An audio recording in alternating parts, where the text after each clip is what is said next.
সবাই ভালো আছেন, সুস্থ আছেন। যে যেখান থেকে প্রবাস খুঁটিনাটি ফেসবুক পেজ দেখতেছেন সবাইকে জানাই আন্তরিক অভিনন্দন ও ভালোবাসা। আজকে কিছু প্রশ্ন উত্তর পর্ব নিয়ে আপনাদের সাথে হাজির হয়েছি আমি। আজকে অনেকেই আমার কাছে জানতে চেয়েছেন যে ভাই মালয়েশিয়াতে কবে কলিং ভিসা ওপেন হবে, এখন কি সার্ভিস সেক্টর ভিসা ওপেন আছে কিনা, কনস্ট্রাকশন ভিসা খোলা আছে কিনা, ফ্যাক্টরি বিভিন্ন রকমভাবে বিভিন্ন জন আমাকে বিভিন্নভাবে মেসেজ, হোয়াটসঅ্যাপ, কমেন্ট, আমার ইউটিউবে কমেন্ট করছেন। তো আজকে তাদের বিষয়ে আজকে সেই কমেন্ট প্রশ্নের উত্তরগুলো দিব। তো অবশ্যই সাথে থাকবেন। আপনার যে কমেন্ট করেছেন সেই কমেন্টের রিপ্লাই আজকে আমি দিচ্ছি, অবশ্যই আমার সাথে থাকবেন। তবে রিপ্লাইগুলো আমি দিচ্ছি না, এটা সম্পূর্ণ মালয়েশিয়া অবস্থিত বাংলাদেশ হাই কমিশন ওনাদের ওয়েবসাইটে যে শ্রম উইং যে নোটিশটা ওনারা দিয়েছে সেই আলোকে আমি আজকে প্রশ্নের উত্তর দিচ্ছি। তো প্রিয় মালয়েশিয়ান প্রবাসী ভাইরা অবশ্যই আমার সাথে থাকবেন। তো প্রিয় মালয়েশিয়ান প্রবাসী ভাইরা অনেকে আমার কাছে প্রশ্ন করছেন যে বর্তমানে কলিং ভিসা চালু আছে কিনা মালয়েশিয়াতে।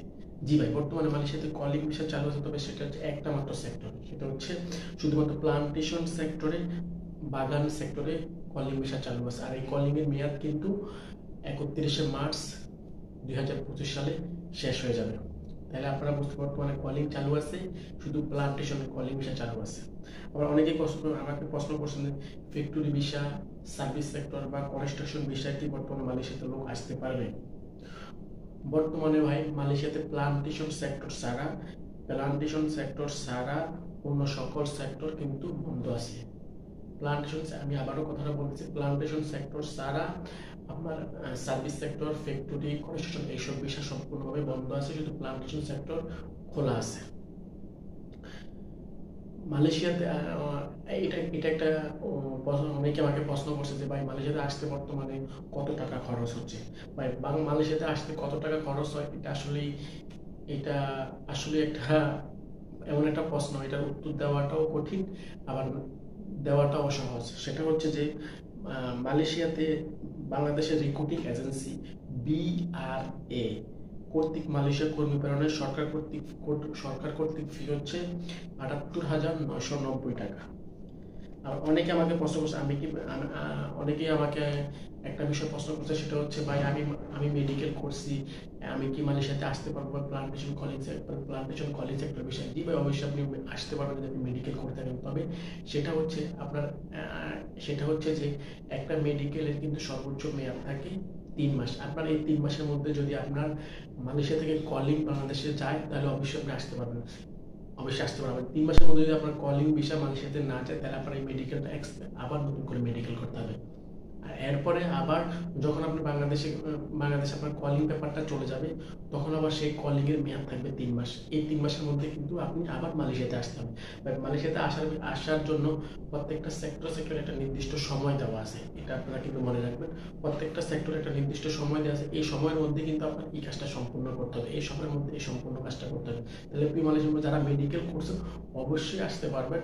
তবে যদি আপনার মেডিকেলের সময়সীমার মধ্যে আপনার মালয়েশিয়া থেকে যদি আপনার কলিং ভিসা চলে যায়, আর যদি আপনার মালয়েশিয়া থেকে যদি কলিং ভিসা মেডিকেলের যে মেয়াদ আছে 3 মাসের মধ্যে যদি না যায়, তাহলে আবার আপনার পুনরায় মেডিকেল করতে হবে। মেডিকেল করে আবার আপনার অ্যাপ্লাই করতে হবে কলিং এর জন্য। তখন আবার যদি তখন আবার আসতে পারবেন। আবার কলিং যখন আপনার বাংলাদেশে চলে যাবে, ওই কলিং এর সময়সীমা থেকে শুরু করে আবার 3 মাসের মধ্যে আপনি কিন্তু মালয়েশিয়াতে আসতে হবে।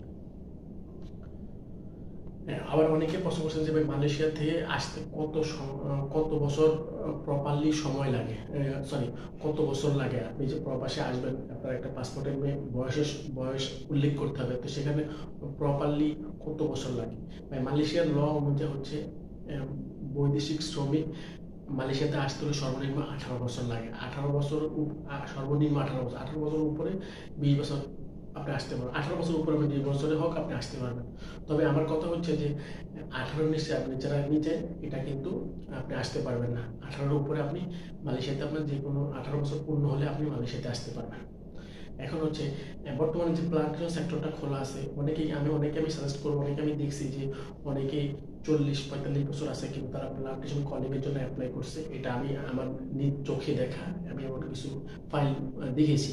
তো ভাই আমি বলবো যাদের 40-45 বছর হয়ে গেছে আপনারা প্লান্টেশন কলিং এর জন্য অ্যাপ্লাই করছেন, আমি মনে করি বাগানের এই পরিশ্রমিক কাজে বাগানের বিষয়ে 40-45 বছরের মালয়েশিয়াতে না আসাটাই সবচেয়ে বেটার। আর কিছু কোম্পানি আছে, একটা কথা মনে রাখবেন, আপনি ইয়াং হলে কোম্পানিকে যে পরিমাণ আপনি ডেলিভারি দিতে পারবেন, একজন 40-45 বছরের লোক কিন্তু সে পরিমাণ ডেলিভারি দিতে পারবে না। তো এই জন্য অনেক কোম্পানি আছে 40-45 বছর পরে আপনাকে 2-3 বছর রাখার পর আবার রিটার্ন ব্যাক করে দেবে বাংলাদেশে। তো এই জন্য যারা আসবেন পরিশ্রম করার জন্য, এর আপনাদের কাজটা হচ্ছে পরিশ্রম। এই জন্য আমি মনে করি 20, 25, 30-এর মধ্যে যারা যারা তারাই কিন্তু প্লান্টেশন কলিং সেক্টরে আসা সবচেয়ে বেটার। তো প্রিয় মালয়েশিয়ান প্রবাসী ভাইরা, আপনাদের যে কোশ্চেনগুলো ছিল অনেক দিন যাবত আপনারা আমাদেরকে এই কোশ্চেনগুলো জানার জন্য আমাদের কাছে বিভিন্ন রকমভাবে সোশ্যাল মিডিয়া থেকে আমাদেরকে কমেন্ট, হোয়াটসঅ্যাপ করতেছেন। তো এই জন্য আজকে আপনাদেরকে রিপ্লাই দিয়ে দিলাম। বর্তমানে মালয়েশিয়াতে কোনো প্লান্টেশন কলিং সেক্টর ছাড়া অন্য কোনো সার্ভিস সেক্টর, কনস্ট্রাকশন, ফ্যাক্টরি এইসব বিষয় টোটালি বন্ধ আছে। কেউ প্রতারণার শিকার হবেন না, কেউ পাসপোর্ট মেডিকেল করে টাকা পয়সা জমা দিয়ে প্রতারণার শিকার হবেন না। আমরা অনেকে আমাদের কাছে কোশ্চেন করছে, আমার দালাল বলছে যে, আমার এজেন্ট বলছে যে বর্তমানে মালয়েশিয়াতে কলিং বিষয় খোলা, সার্ভিস সেক্টর খোলা আছে, কনস্ট্রাকশন খোলা আছে, ফ্যাক্টরি বিষয়, এগুলো সম্পূর্ণ ভুয়া কথা। আজকে যা যে কথাগুলো আপনাদেরকে বলেছি এটা সম্পূর্ণ হাই কমিশনের শ্রম উইং বিবৃতি। তো প্রিয় মালয়েশিয়ান প্রবাসী ভাইরা, আবারও নতুন কোনো তথ্য নিয়ে আমরা আপনাদের সামনে হাজির হবো। এই পর্যন্ত ভালো থাকবেন, সুস্থ থাকবেন। আসসালামু আলাইকুম ওয়া রাহমাতুল্লাহি ওয়া বারাকাতুহু।